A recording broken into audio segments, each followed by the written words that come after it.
Donc, concernant les mesures préventives, vous avez le mandat ad hoc et la conciliation. En fait, les deux procédures sont symptomatiquement les mêmes. L'objectif est de parvenir dans une discussion amiable à une solution qui viabilise la situation de l'entreprise et qui permet également aux partenaires qui accompagnent l'entreprise d'être payés dans un échéancier qu'elles auraient déterminé amiablement, sans être sous le joug d'une procédure collective qui décide qu'on est à 10 ans pour pouvoir les régler. Donc ça a ce bénéfice, ces procédures amiables. Ce qui distingue le mandat ad hoc et de la conciliation, c'est deux éléments majeurs. Le premier, c'est qu'il faut, dans le cadre du mandat ad hoc, ne pas être en état de cessation des paiements, c'est-à-dire qu'il ne faut pas qu'il y ait une créance qui soit liquide, exigible. Donc si on n'est pas en état de cessation des paiements, on est en mandat ad hoc. Et si on est en état de cessation des paiements depuis moins de 45 jours, alors nous sommes en conciliation. C'est la première différence. La deuxième différence, c'est la durée de la mission. Comme nous ne sommes pas en état de cessation des paiements et qu'on a suffisamment anticipé les difficultés de la société, la loi ne vous impose pas un délai dans le cadre de ce mandat et vous pouvez discuter avec vos partenaires aussi longtemps, permettez-moi l'expression, que cela est nécessaire. Tandis que la conciliation, c'est un régime exceptionnel qu'on vous a offert. Nous avons constaté que la société, ou en tout cas la structure, est en état de cessation des paiements et donc la loi prévoit un délai dans lequel ces discussions doivent être finalisées, 4 mois renouvelables, 1 mois supplémentaire, au total 5 mois de mission. Et on ne peut pas renouveler une mission de conciliation, c'est-à-dire que je ne peux pas faire une conciliation de 5 mois et puis redémarrer une nouvelle conciliation de 5 mois. Non, une conciliation, ça ne dure que 5 mois. Pourquoi? Parce qu'on est déjà en état de cessation des paiements et si dans cette période-là, on n'a pas réglé l'état de cessation des paiements, c'est que nous devons basculer dans une procédure judiciaire, redressement judiciaire ou liquidation judiciaire compte tenu des perspectives. Alors on le dit trop souvent et on le répète comme si c'est une généralité, donc on va refaire la généralité pour le principe. Il est important d'être en procédure préventive parce que c'est comme tout, plus vous anticipez, et plus on a le temps d'organiser, de structurer, de modifier, de se tromper, de recommencer. C'est indispensable. Donc les procédures préventives, c'est indispensable. Il faut qu'un chef d'entreprise, amené par ses salariés, pourquoi pas certaines fois, ait envie et ce besoin d'aller voir l'administrateur judiciaire pour anticiper ses difficultés et comprendre.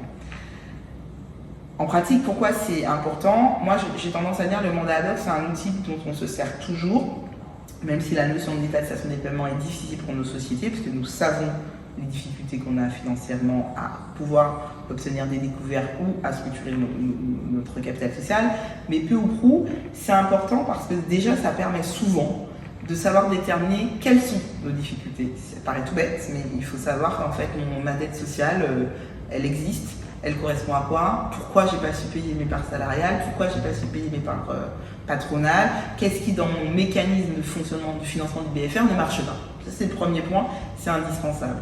Donc l'identification passe pour moi par le mandat ad hoc. Le mandat ad hoc est efficace également avec les partenaires bancaires parce qu'en fait elles ont besoin d'un cadre juridique pour créer un régime dérogatoire. Elles peuvent suspendre l'exigibilité de leurs créances pendant le moment de discussion. Attention, c'est amiable, il y en a qui ne le font pas, mais peu ou prou, il y a quand même cette tolérance qui est faite. Les banques disent très bien, pendant tout le temps de notre discussion, on suspend l'exigibilité de nos paiements, mais en revanche, il faut que vous nous apportiez des éléments ou que vous nous disiez comment vous envisagez la restructuration. Donc ça, c'est nécessaire pour obtenir cette parenthèse. Je le dis, et parce que je ne crois pas que c'est une généralité, il y a une réalité, c'est que pour les entreprises du bâtiment, c'est indispensable de passer par la case mandat ad hoc conciliation, parce que pour les sociétés qui répondent à des appels d'offres, nous le savons, le code des marchés publics est très contraignant. Et donc, en d'autres termes, quand vous êtes dans une procédure judiciaire, il faut que la durée de votre marché coïncide avec la durée de la période d'observation. Ce qui n'est pas le cas dans le cas d'un mandat ad hoc. C'est confidentiel, personne ne sait que vous êtes dans une situation qui peut basculer vers une difficulté. Donc, le mandat ad hoc et la conciliation sont les seules procédures qui normalement devraient être réservées aux entreprises qui répondent aux appels d'offres. Donc ça peut être le bâtiment, mais toute société qui fait un appel d'offres. Et ça, je crois qu'on ne le dit pas assez souvent. Et que les chefs d'entreprise, en tout cas dans ces domaines-là, ignorent ce point-là. Donc ça, c'est indispensable quant à ce premier point. En pratique, le mandat ad hoc et la conciliation sont souvent aussi utilisés pour négocier avec les partenaires bancaires.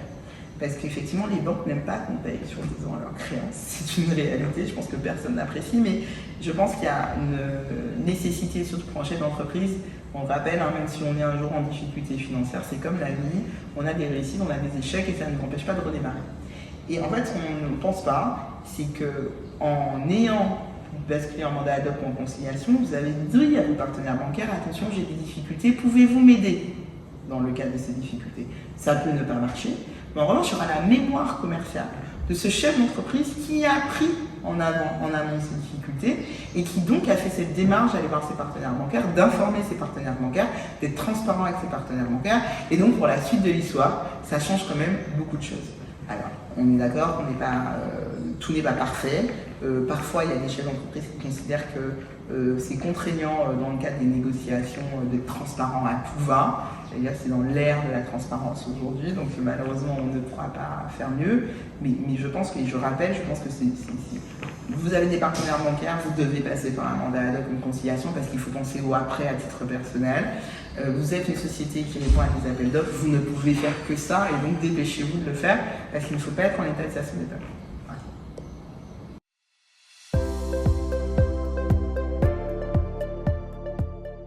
Donc les deux dispositifs concernent toutes les structures, quelle que soit leur taille. Et j'allais vous dire, qu'importe le fait qu'elles exercent une activité commerciale ou libérale. Donc il faut savoir que, par exemple, des agriculteurs, même si c'est pas toujours courant, mais ils doivent nécessairement passer par une procédure de conciliation, ça c'est obligatoire dans les textes. Mais un médecin pourrait bénéficier d'une procédure de mandat ad hoc ou de prévention. Une TPE peut faire l'objet d'une mesure de prévention. Une société du CAC 40 peut faire l'objet d'une prévention. Il n'y a pas de limite. L'objectif, c'est d'encadrer un secteur économique qui est essentiel à tout l'environnement dans lequel il s'est installé. Alors, moi, je le dis juste pour conclure, parce que je sais qu'on a encore ce côté judiciaire qui est mal perçu et ce sentiment que les chefs d'entreprise se sont toujours débrouillés, où on grandit, où on crée seul. Et tout d'un coup, en fait, on a une solution qui est proposée, une main tendue pour régler les difficultés. Et parfois, les chefs d'entreprise ont l'impression qu'ils ne sont pas libres dans le choix des procédures. J'allais dire la liberté, c'est simplement le fait d'anticiper, anticiper. Donc, vous avez un doute, vous posez une question, vous allez voir vos professionnels. N'hésitez pas à en discuter, parce que encore une fois, franchement, tout le monde rencontre des difficultés. C'est exceptionnel si un groupe ou une société n'a pas rencontré de difficultés. Je crois même que ça n'existe pas en réalité. Même les plus grands groupes ont des filiales qui vont pas bien, ont eu des questions. Donc, voilà, allez-y tous, voilà, concrètement, et il y a un rôle dans le système économique. Voilà.